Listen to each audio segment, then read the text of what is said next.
Kennedy, and welcome to another episode of NDtv. We've got a lot of stories today. First off, we sent Edvin DeJerna and Andrew Davis to take us on a tour of the new digital scoreboards, which have been put to use at this year's Sports Fest. We sent Zach Oakes and Tristan Newby to check it out. Then to end things off, we sent Ethan Jackson and Riley Baird to get some interviews with the new faculty for us. But first off, Thomas Dittmer and Roddy Boz have some new ways that you can live out your faith life with ND. Let's check it out. Being a Catholic high school, everything here at Notre Dame is centered around our faith in God. Two new things have started this year for students to strengthen their faith and become closer to God, which are Fellowship of Christian Athletes, or FCA, and Midweek Motivation. Now, FCA, unlike most other clubs here, don't actually have after-school meetings, but post-game overtime events. And we have Ms. Siebert to explain what overtime events are like. What that means is after a game, we will basically just stay around, have some games, some food, and a little bit of Jesus, and get to kind of just hang out, talk about our faith a little bit together and have fun. Whether you like athletics, whether you play sports, maybe you're just a fan, maybe you want to just get deeper in your faith, we want everyone to feel welcomed at FCA. So what is the purpose of FCA? So the purpose of the club is basically for Notre Dame to build leaders that are bold in their faith. So we want to focus on not only building and helping students become more bold in their faith in high school, but also taking it beyond Notre Dame and being able to lead and inspire people in their faith once they leave here. Thank you, Ms. Siebert. Now Ms. Strohmeyer will explain why Midweek Motivation started and what it's like. When we started doing our surveys for our strategic plan, people thought that we should have more masses. And looking at our schedule, the schedule is so tight, it was hard to fit in all school or more class masses. And so, although we are going to be striving to try to do that for next school year. But so what I thought about was, well, what if we made an optional opportunity for Mass? And so I talked to our chaplains, and they all have other jobs. They're all associated with parishes as well, and so they agreed to commit to 2 Masses a month on Wednesday mornings, and that we have such a rich spirituality as Catholics with lots of different prayer forms, and so 2 of those mornings a month will be Mass. But the other mornings are going to be other spiritual exercises, prayer services, Stations of the Cross, Rosary, Adoration, Liturgy of the Hours, any number of ways that we as Catholics pray together. And that's kind of how it was born, and that's the direction that we're heading. Thank you, Ms. Strohmeyer, and thank you, Ms. Siebert, for filling us in on FCA and Midweek Motivation. This is Thomas Dittmer. And this is Roddy Boz, signing off. Thanks, guys. As you may have noticed, Notre Dame has some fancy new scoreboards. Evan and Andrew have some questions for Coach Gravitt so that we can be in the know. As you have probably seen, Notre Dame has added new digital scoreboards around the campus, including 2 in the main gym and 1 at each of the baseball, softball, and soccer fields. We reached out to Coach Gravitt for more behind the new scoreboards. Back in 2018, 2019, knowing that the original scoreboards were still intact in the gym, wanted to do something different, wanted to think outside the box, wanted to look at putting a video board up in the gym. So we started that process as COVID hit 2020, reached out to a vendor who had video boards, and we started talking through the time being at home, and got into deep and explored the idea of putting video boards up around school, knowing that there was no way financially that we could afford to do that. Another company come into play, talked about being able to do this at no cost to the school and going out and using our resources to get sponsorships to do that. So we took a leap about a year ago about this time and started exploring the option of getting into a fundraising mode or a road to the retailers of getting money to finance our scoreboard that we currently have. Coach Gravitt explained that the virtual scoreboards have already shown numerous uses throughout the school. I think that's the coolness of this project is not only do we have an avenue that's going to show score to get us through the actual sporting events, but now sky's the limit of what we can dream up and put on them. I mean, anything that you can put on your phone, on a computer, on a TV can be up on the board, so it can be much more than just for a sport to do. envision this as the whole student body used from anything from activity week to the musicals to clubs interacting. Last week or a couple days ago in the gym, they had a Wii hooked up to it. So it's endless, the possibilities of what these boards can be used for. Coach Gravett shared his thoughts on the integration of the virtual scoreboards into student life. Well, right now I'm trying to get a group together to kind of have a club to learn what all we can do with this, from the production standpoint to the execution to live streaming. We can do replay with these boards. So doing that type of stuff, and then I believe this will expand into a class someday where you can even go into it and look from the marketing standpoint of the commercials up on the boards, how to create the commercials, the execution of them. I mean, it has a business model, it has a computer model, then an entertainment value. Already to the point we've been using, like, you're considered the DJ. Your job with the boards is to entertain the crowd, whether it's in between innings at softball, or halftime of soccer, to halftime and timeouts of basketball and volleyball. So just a lot of different avenues, a lot of different things that can add excitement to the sporting event. Coach Gravett expressed his optimism about the future of virtual media at Notre Dame. Right now we're digital across. I think we expand off that. Like I said, it can take live streaming to a new level. It can take the fan experience to a new level. I truly believe 10 years from now you're going to look and every school is going to have at least one, if not two, digital boards up on their campus, just because of the excitement and the buzz, and you can just we were able to create our own scoreboards to come up there what a coach truly wants up on there, wants to be shown. So we have the options to do a statistical board, or just plain have the score up there with the time. So again, it's what you can dream up, what can you imagine to do, and that's what's going to be the future of these boards.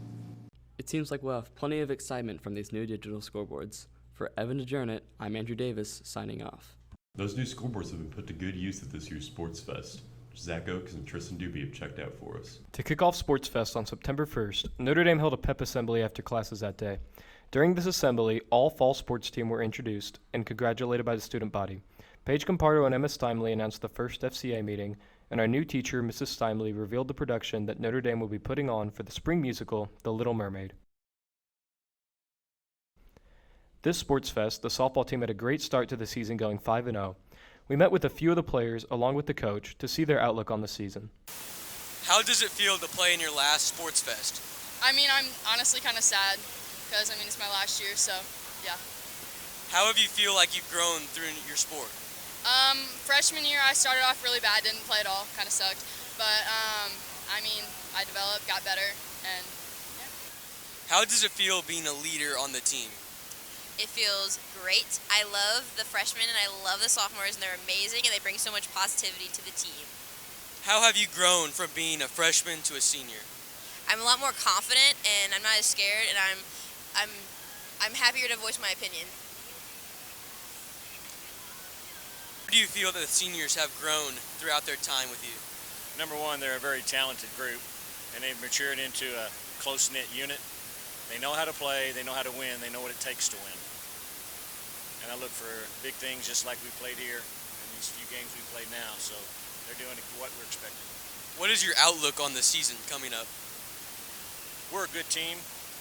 I look for us to become a very good team. The more we play, the more we can gel. We get the younger group into the mix, and they've really been performing down in the bottom of the lineup. So we're looking for, we're coming along. We're coming along very well. Our boys soccer team had a solid start to the year, going 2-1 this Sports Fest.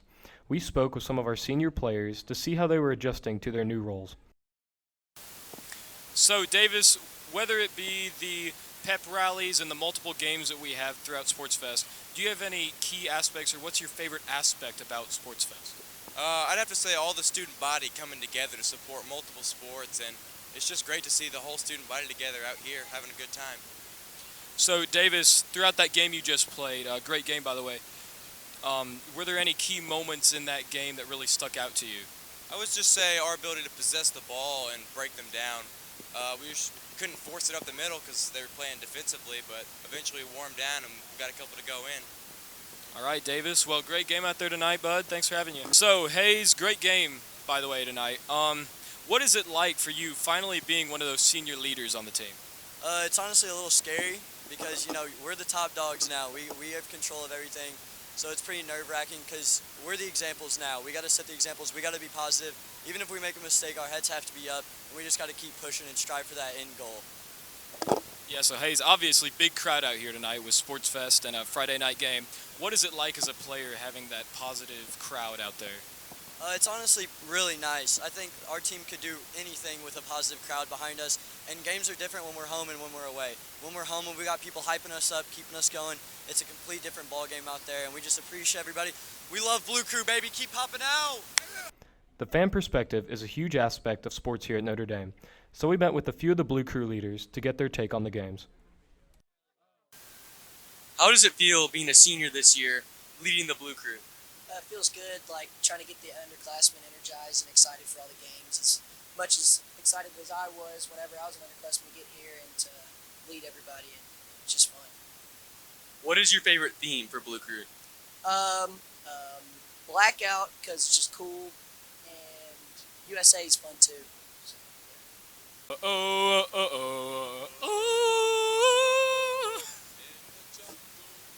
So, So, Brock, we know you, very loud, fun, energetic guy. You like coming to all the games. So how is it for you finally being able to be a senior, being able to be a leader for everybody in the crowd?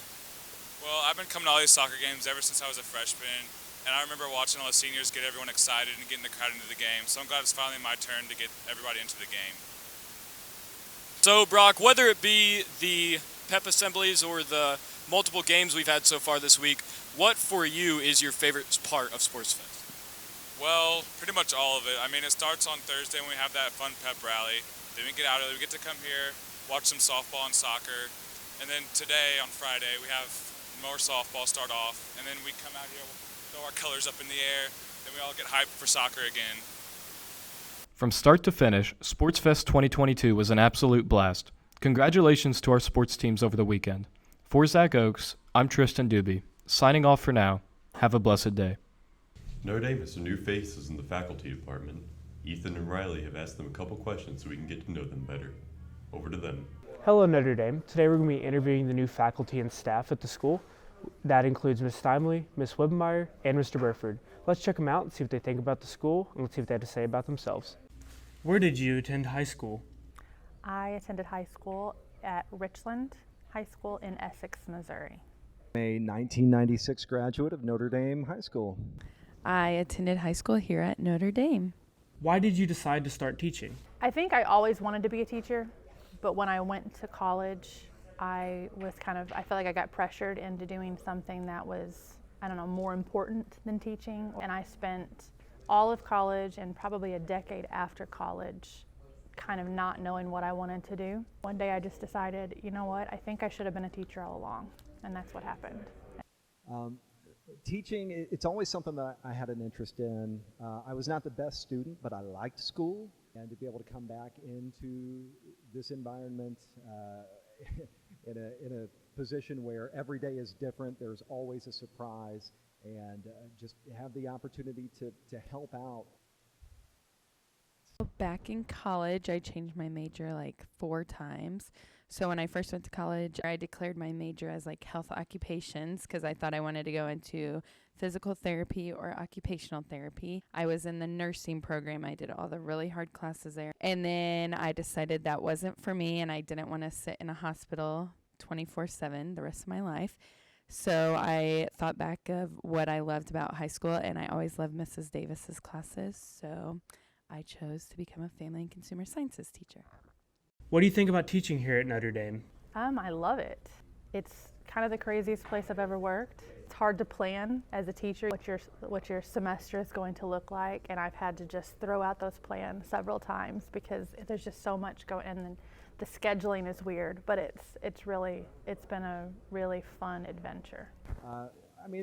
The school has a special place in my heart. From being a transfer student coming in, I came as a junior to meeting some lifelong friends. I met my wife, and then now into adulthood, being able to come back to a place that I love so much, a faith-filled community. I love my day-to-day interactions with students, with my fellow staff members. It's a positive place, and we all need a little more positivity in our lives. So to be able to come to work every day and be surrounded by people who have the best in their minds and in their hearts. That's a benefit that I wish more people had in their lives. Notre Dame has not changed since I went here, and that was one thing I loved about it. I remember walking in my freshman year, and I was like, wow, I love this place.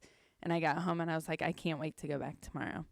And then whenever I left here, I was really sad my senior year. So I'm super excited to be back this year, and it just is the same since I left. So, What are some of your hobbies? Theater and reading. I read a lot. I probably have too many hobbies. I have an embarrassing amount of board games, card games, role-playing games at my house. I call it the wall of game. It is a literal wall full of my favorite games. I love to play disc golf. I'm not very good, but I like to play. And yeah, just spending as much time at home with my family as I possibly can. Those are my favorites. So I love to work out and obviously cook since I'm the family and consumer sciences teacher. So those two things keep me super busy. And then I also coach volleyball in my free time. So I spend a lot of time at the Sportsplex or on a volleyball court anywhere. And of course shopping. I love to shop too, but I don't get much time to do that anymore. So. Do you have any kind of pets? We have 2 dogs. Lexi, who is a 11-year-old black lab, and then a little mixed breed who's 9. His name is Sunny. I have 2 dogs, 2 boxers, Lula and Magnus, a.k.a. Mr. Magoo, a.k.a. Mags. My dogs have lots of nicknames, and they're awesome. I love them. I love my dogs. I have a dog named Oliver. He's a Great Pyrenees. And then I have 2 huskies that are actually sisters and annoy each other. The first one is named Spade, and then the other one is named Mia. And she runs away almost every morning. So if I'm late for work, that's probably why. And then I also have a cat. His name's Titan, and he acts like a dog. That's all we have for today, ND. I'm Levi Kennedy, signing off. Have a blessed day. See you next time at NDtv.